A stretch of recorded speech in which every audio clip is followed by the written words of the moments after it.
Hey guys, I'm your host Dustin, back again with Death to My Youth, a show heavily influenced by teenagers and high school graduates infiltrating the adult world. Today's episode is really going to balance finances, social situation, and status on a deeper level. As always, I ask that you, the listener, attach yourself not to my views but the conversation. With that being said, let's jump right into it. Let's talk ego.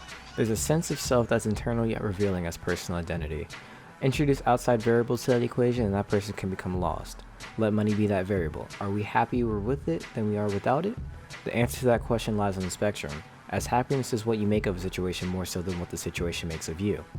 Give me $1,000 cash instantaneously and there's a 40% chance I'd spend it doing something that would satisfy me in the moment, or at least for a little while.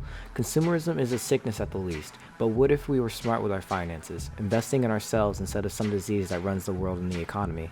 We're looking at a different picture now. If I take a cut of every paycheck and dip it into the stock market, I'd be better off than someone who didn't. Why is that? Is it because the stats are set up for the long term?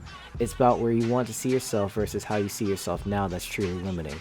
If I see myself as a broke high school graduate stuck in a cycle of work, eat, sleep, chances are I will stay that way because my vision is clouded with the negative impulses of my current situation.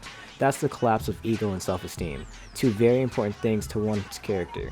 Saying that life sucks because you aren't where someone else is a negative stimulant of motivation which leads to only more regret of life choices. Instead, look forward with an example rather than jealousy of how someone else is living. We live in a structured society where everyone sees class, pay grade, dress, and things that quite honestly are all material, yet we let that define the very nature of us. Would you feel better wearing Gucci or Prada instead of great value tees and low-end brands?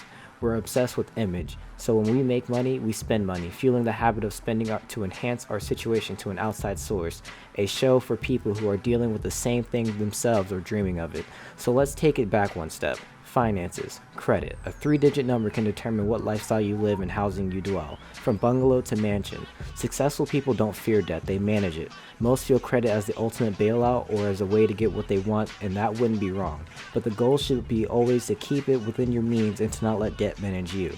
From there, social situation is almost linked directly to image as we show others how we want them to see us. Pictures of small portions at a fancy restaurant for Snapchat and Instagram means a lot, right?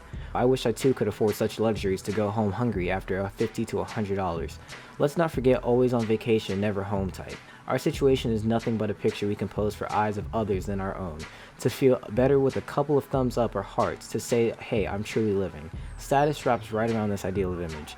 Hell, I'd even want my name to be out there too if I had the chance. Is it the most important thing? No, but I'm sure there are many opportunities attached to such a thing. But always remember the ego behind it all. You, where you came from, who you came with, and how you came up.